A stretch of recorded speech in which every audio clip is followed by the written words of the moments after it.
Binastos si Ann Curtis eh. Hindi ako papayag doon. Tama naman yun, oh. Buboy din na natin makakalimutan. Bawal Bastos! Yeah, don't forget, bawal bastos. And lastly, alam mo yung minsan, nasa Shangri-La ako, nakita ko si Ann Curtis. Ang ganda-ganda pala niya. You know, may desire sa loob ko na nag-init talaga. Na-imagine ko na lang kung anong pwedeng mangyari. Pero siyempre, hanggang imagination na lang yon. Pero, di naman siguro ako pwedeng kasuhan dahil kung ano-ano yung na-imagine ko eh. Letter C, palaaway. Fred, ikaw yan, Fred. Ikaw yan, Fred. Saksi ako doon, Fred. Nasa ibang bansa tayo, Fred. Binastos si Ann Curtis eh. Hindi ako papayag doon. Tama naman yun, oh. Morning all. Today is March 4, 2026. Gusto ko lang sabihin, I stand with Ann Curtis. Pwedeng mangyari. Kaya nga, sasabihin ko nga, what's the definition of imagination? What's the definition of desire? You know, only a dirty mind can impute something which is dirty doon sa statements na yon. I can say, I desire to work for ABS-CBN because I can imagine myself as a reporter. Is that criminal? Is that unlawful? Is that bad? Kung sasabihin ko, ay, desire ko maging agamulak, na-imagine ko sarili ko maging agamulak. Is that unlawful? Is that immoral? Saying those? Now, it depends on, siguro pagka madumi yung isip mo, then sasabihin mo, ay, ano yan, immoral yan. But siguro, hindi madumi yung isip ko eh. Ako, I just know how to appreciate beauty. And kaya yung sinabi ko, minsan, nai-imagine ko rin na ako si Aga Mulak eh. Nung bata ako, sinabi nila magkamukha kami. Pero, yun, na-imagine ko lang. Desire ko rin maging kasing gwapo niya. Baka pagka pinanganak ako ulit. Now, is that immoral? Should it be stricken out from this interview? Yun lang. We should not put malice in something which is not malicious. Yun lang. And this is very important. Sabi ko nga, kaya nga, una pa lang, kahit anong first day, sinasabi ko, members of the committee should not only appear impartial, we should be impartial. Because we are hearing an impeachment complaint on the second highest elected official of the land. Oo. Siyempre po, hindi pa rin po talaga nababawasan ang mga reaksyon ng ating mga kababayan tungkol sa paduskol-daskol na binitiwang pahayag nitong si Congressman Bong Suntay na ika-4 na distrito ng Quezon City tungkol kay Ann Curtis. Actually, Romel, alam niyo po mga kapatid, naging material na lang po dito si Ann Curtis eh. Pero sa isang pangmalawakan na pananaw dito po sa isyong ito, hindi lang po si Ann talaga ang sinagasaan niya rito, kundi ang publiko, lalong-lalo na po ang mga kababaihan. Di ba, Romel? Correct. Doon naman talaga umalma. Dahil pangkababaihan, hindi naman dahil kaya naungkat dahil binanggit niya yung imagination and desire. Alam mo, grabe Eto yun. pa. At ngayon po ay Women's Month. Man. Nako, tumyempo pa. Pagkatapos, alam naman po natin, may batas naman po dyan. Yung Safe Spaces Act yan, Republic Act 11313.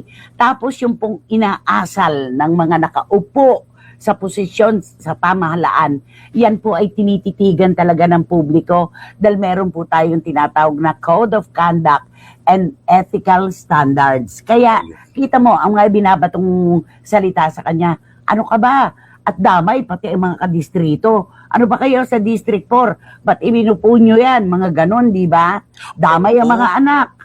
Di ba? May dalawang anak ka, may asawa ka, may nanay ka. Anong klase ka? Mga ganon. Ay, grabe talaga. Takot na bashing ang inaabot niya talaga. Oo, Sobrang ang mga artista, grabe, nagkakaisa.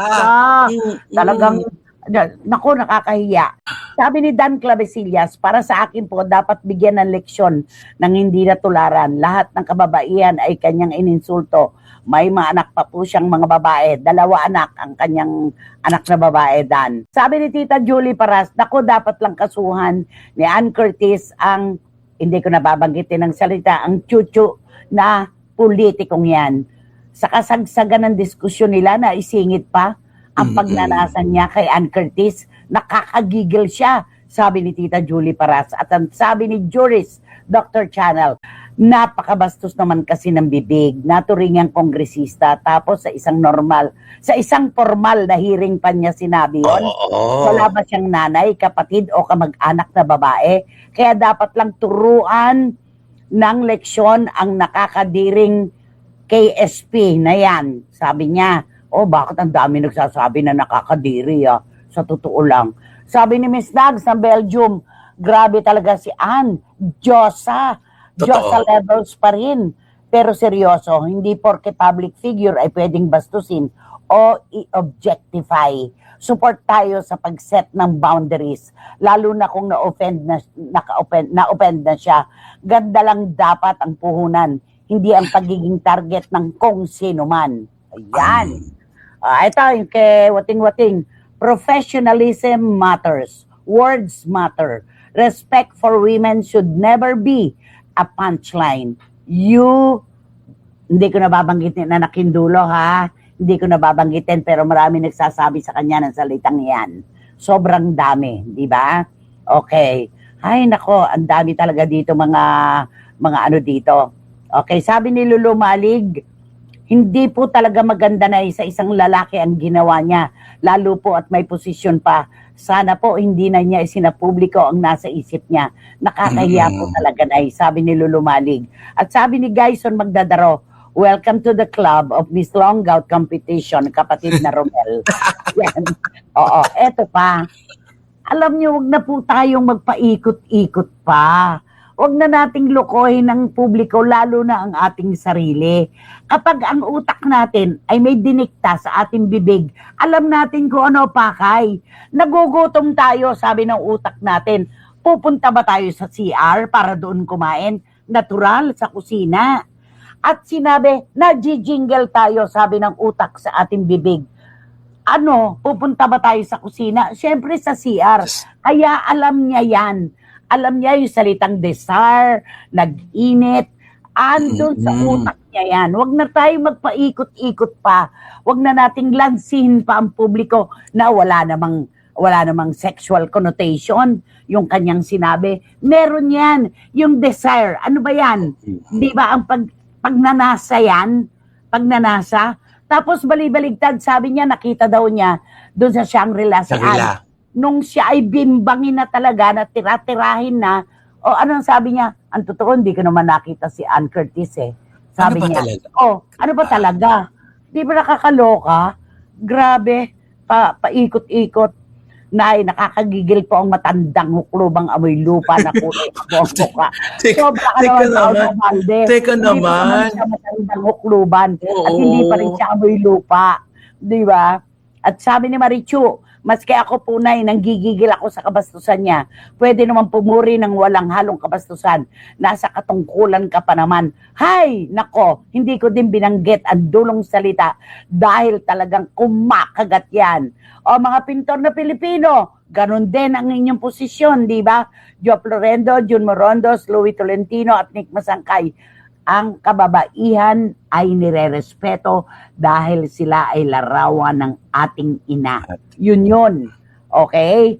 Nakakaloka. Sabi ni John, kalalaking tao, ewan ko naman kung saan niya hinugot yung matinding ganito. Grabe, lalaking lalaki rin ako. Ako din po, kung minsan nag-i-imagine ako, pero hindi ko po isinasa publiko. At lalong hindi ko itataon sa isang formal na pagdinig ng mahalagang kaso. Tama si John dito, di ba?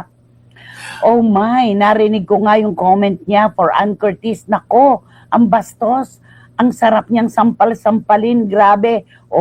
Kay Kuya Bentul po narinig yan, Neneng Putot Ginsoli. Di ba yung sasampal-sampalin?